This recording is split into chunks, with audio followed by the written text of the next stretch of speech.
Hi there, welcome to my channel. My name is Infon, and this is just like a itsy bitsy part of my channel, which is comedy slash lessons, not comedy and laugh and go. It is comedy and lessons, and this particular version is gonna be for African parents because my heart is to help African parents do better. I did not say you guys are terrible, you my people. So I am just saying we can take it a step further and become wonderful parents. So this video is not actually African versus American. This is actually African versus me. Because when you know better, you act better.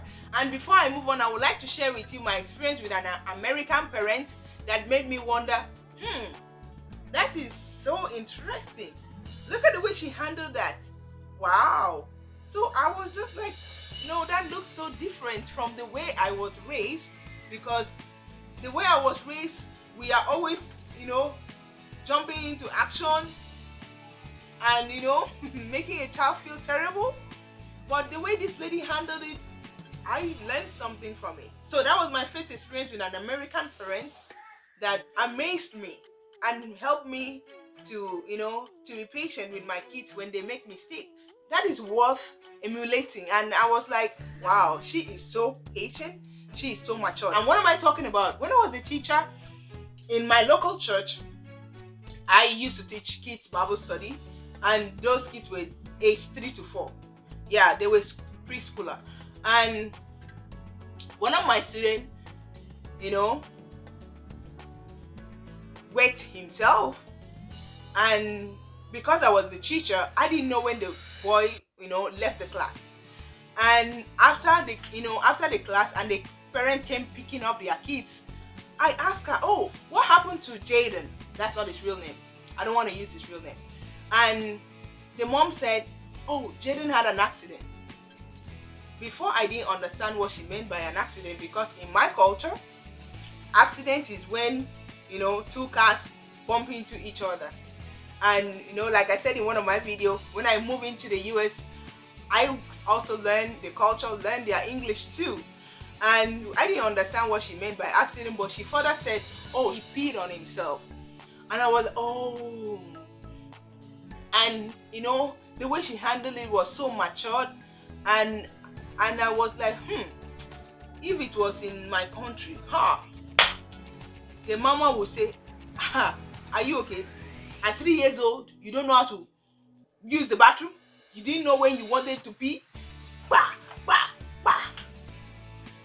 But the way she handled it and said, oh, Jaden had an accident and I had to take him out of the class. I saw the maturity, I saw the patience, I saw the understanding that sometimes a child might want to use the bathroom but forget that he's almost about to wait his or herself, that he or she actually does it. And it's not something that you should be angry about. As a matter of fact, this week, my son, I was called that he did it. And when I asked him what happened, he said, I pee on myself. And that was it. I knew it was an accident, and I take it as an accident. I didn't tell him, why did you do that? I didn't say that to him, because I know it was an accident. So without talking too much, let's see what an African parent do that is different from American parents. Number one, they don't allow a girl child to leave the house. Hey, young lady, where do you think you're going? I'm going outside to visit my friends. Did you do your homework? Yes, I did my homework. I don't want you to go outside. Go back in and read your books, okay? Oh. You want to go visit somebody? Do you want to get pregnant? Oh. So, you can see in that video that I didn't let my daughter go out because, in African home, African parents feel that when a girl leaves the house, they will get pregnant. I mean, they have this mentality that once you leave the house, you are going to a boy's house. I did a video on everything you need to know about sex.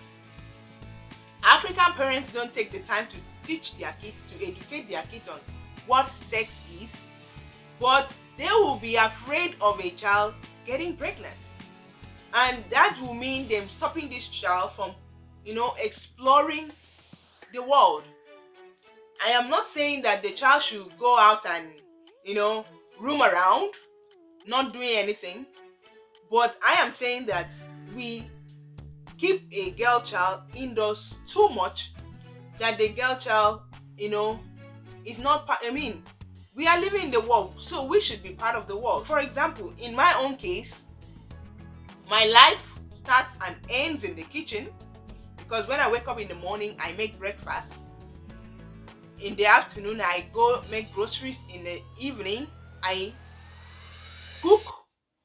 I mean, my life was just from house to school, from school to church, from church to the market, house, school, church, market, house, school, church, market. I didn't used to go anywhere because I think my parents were just too overprotective, and they keep me at home, which affected me very, very well. It affected my social skills. It affected my level of thinking. It affected my, relationship with people, because I don't have an idea of how to relate with people.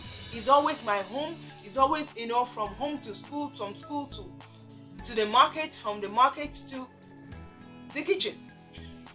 So I was not allowed to leave the house because maybe I will get pregnant.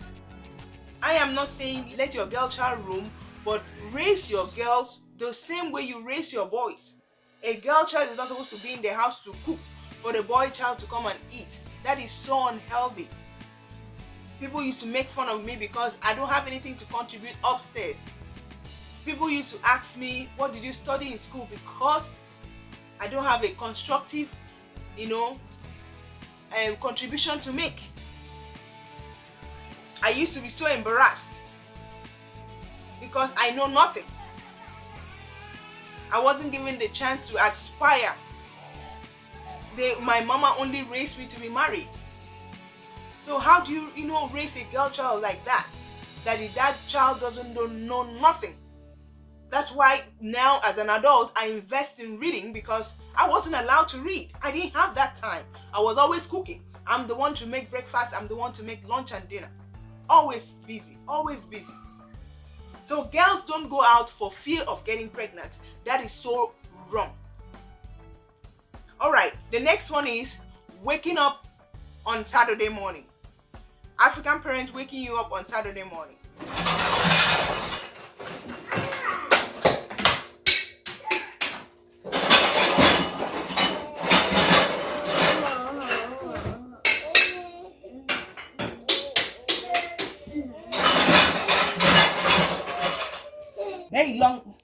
Hey young lady.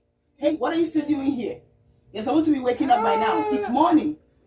So with all that noise, you can't wake up? Wake up, my friend. Like I said, this video is African parents versus me. So African parents wake you up in a very crazy way. They have to make noise, pong, pong, pong, pong, pong, to try to wake you up, to make you uncomfortable in your sleep, and finally wake up. Why do you wake a child up like that? That is so unhealthy.